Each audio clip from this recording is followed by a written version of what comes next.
Hello all friends. So we have discussed in our prior meetings about what chakras are, and today we will discuss in greater detail about the first chakra. The first chakra is located in the area of the coccyx base, which is an extremely important life node primarily associated with the genitals, specifically the groin area and the urogenital system, as well as various types of psycho-emotional experiences that are connected to this particular area of the body. Extremely complex chakra. On the one hand, it is the closest to the earth, and it is precisely this chakra that can quickly accumulate a huge amount of potential from the energy of the earth. So this is the chakra that has the ability to activate rapidly and intensely, thanks to which, of course, a person experiences certain sensations in the genital area and in this particular region, so to speak, a state of excitement, which is a physical manifestation of the activation of the first chakra. Firstly, it's necessary to grasp that all ancestral memory is concentrated in this area, i.e., everything related to the energy of the earth, and it's necessary to understand that our kinship is primarily those who came before us. These are our ancestors, i.e., we are the result of the fact that people who gave birth to our ancestors lived before us, who gave birth to our great-grandfathers, who gave birth to our grandparents, who gave birth to our parents, who have already given birth to us. There is a belief that ancestors, in reality, those who have passed away, reside in you through the programs that we possess in our subconscious mind, specifically in the memory of our ancestors. This primarily applies to genetics, appearance, the capabilities of the human body, as well as its natural instincts, inherent characteristics, and fundamental attributes. All these things are placed in the first chakra. The first chakra serves as the basis for physical well-being. So all of this sexuality, the area of the genitals and so forth, it should live and operate in a functional manner. If a person, for any reason, ideology, or if they were taught, raised, or something else, sex is bad, you can't do it here, it's shameful, don't look here, don't touch with your hands here. Accordingly, most likely, a person himself restrains his inner beast, restrains the ability to position himself freely like an animal. I'm not discussing any deviations from the boundaries of decency or straying from acceptable norms of behavior. I am referring to the fact that on a subconscious level, an individual can inadvertently confine themselves within these ideological beliefs, thereby obstructing their own access to the energies and possibilities of their own body that they inherently possess. When it comes to dysfunctions, it is primarily a state, meaning it is not necessarily associated with fear or any specific emotion. These are any stressful conditions. This is a state when an individual feels comfortable standing on tiptoes and experiences the sensation of their feet as if on tiptoes.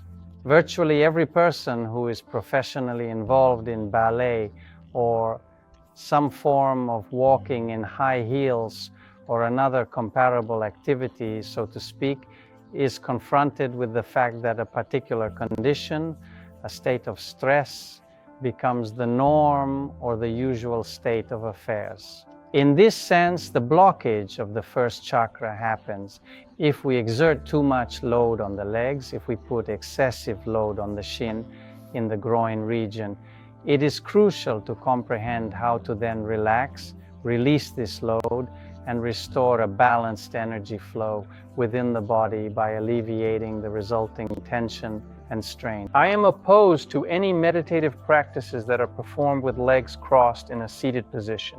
When a person sits in lotus or student position, they connect less with earth, but start to connect more with sky and close this energy with feet, including closing it again in a circle. However, I have noticed that, of course, the majority of people who hold this position simply choose not to open their legs, as their leg meridians are not open, and the first chakra and second chakra do not function as they should. Naturally, the blocked meridians of the legs when a person sits for a long time, compression occurs. That is, the syndrome of prolonged compression disrupts blood circulation, disrupts innervation, as a result of which, naturally, the first chakra is traumatized, as a result of which a person begins to enter these stressful, altered states of consciousness. He seems to be supposedly moving somewhere spiritually. In reality, he is merely jeopardizing his health. Thus, my companions, prior to settling into the lotus position, it is imperative that you thoroughly unlock all of your energy channels and ensure they are fully open. To open all your energy channels, it is far more advantageous to meditate in a standing position or sitting down, because standing is actually more difficult to attain a specific state of altered consciousness, as you need to maintain your body in a vertical position. You are unable to feel yourself outside of your body anymore. However, if you simply sit on a chair, it becomes much easier to accomplish this. Following that, in relation to the initial chakra, it is imperative to comprehend that it bestows a condition of either being active or, conversely, being in a state of slumber. A person can either be like a wound-up spring, with a thorn here and there, and a person is constantly rushing around no matter what to do, just to do something there. Let's do something, like constantly running around in a semi-stressed state. In another state, a person is sleeping. Yes, he sleeps all the time. So if there are negative channels that drain life forces, most often a person falls into such a semi-sleep, semi-amorphous state in which he is not really sleeping and cannot fall asleep, but at the same time extremely sluggish. His eyes are as if filled with sand. It is simply impossible to open them. The eyes are consistently red. I am feeling drowsy and have a strong desire to sleep. This is a state of sleep deprivation. A person lies down, sleeps for 10 hours, 12 hours, and gets up and wants to sleep again. The day goes by, it's sluggish like an amorphous jellyfish, and again he sleeps for 10 hours, and again he didn't get enough sleep. These are channels that are 100% negative and drain the life force. Therefore, someone is stealing the life force from this person through the use of black magic. And here doctors can tell you anything, psychologists have the ability to tell you anything. But trust me, buddies, if you eliminate these negative channels, this sleepy condition instantly disappears from an individual. And I've seen this many times. A large number of people have passed through me. I understand what I'm talking about. I definitely know that these are negative channels that drain the forces of life, and vice versa. That is, we understand that when people stand on nails due to stress, they enter certain trance states in which they begin to feel tingling, pulsating sensations, and they feel that this energy has started. In reality, they found themselves in a state of stress.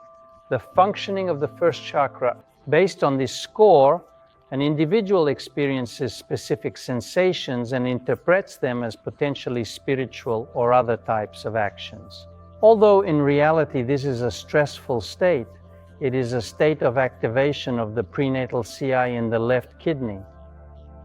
And individuals commence to utilize their prenatal energy, which naturally was allocated for the entirety of their lifespan, and it gradually depletes over time. If you rapidly press this button, it will be exhausted in a period of 12 years. They don't live long without this energy, do they? That's a crucial point. As the gypsies say, as the Taoists say, yes, people in deep internal alchemy must learn to replenish Jing. Jinsi is considered the district of the lower chakra, the district of sexuality, the district of the lower dantian, that is, it is a certain energy of all mucous membranes, all glands, which a person can sublimate in himself through certain exercises, breaths, and others. That is, it is very important for people to first find the button that would give an influx of life force, that would give the opportunity for fulfillment, the feeling that life has succeeded in terms of vitality, that nothing hurts, that the body is healthy, that you want to move, and everything is fine. That is, this represents the primary chakra. It embodies a sense of comfort, tranquility, and profound love for your inner beast, fostering a deep connection with your true self. When your inner animal indicates that all is well, everything is cool, we feel joyful, energetic, and prepared to proceed. This is approximately how I perceive the initial chakra. Naturally, there exist a vast multitude of diverse programs, distinct ingrains, internal beliefs of an individual, societal beliefs that distort the regular functioning of the initial chakra. Also, an important point to understand is that this is primarily the potentials of the land, the potentials of the genus. That is, these are the most instinctive mechanisms that exist in a person. These are limbs. This is a sensation of movement and well-being. Hyperactivity imbalance is already a disorder. A tilt into a sleeping amorphous jellyfish is also a violation of the established norm. Exquisite golden ratio, all psychotechniques performed during immersion in trance states where you stroll along the river, pass under the waterfall, descend the spiral staircase, step out onto the balcony, and acquaint yourself with your inner beast or something comparable. Yes, indeed. All the techniques that individuals employ to explore their inner beast revolve around the first chakra. All mechanisms of sexuality, all mechanisms of arousal, all mechanisms of manifestation of the inner beast as animal leadership, that is, the strongest, so to speak, the alpha male, all this is about the first chakra. This is all about the capability to move, about the capability to initiate and engage in combat. If instinctively it lies inside the first chakra, accordingly, it will be expressed in life. And such a person will position himself extremely confidently because the first chakra works well for him. Thank you all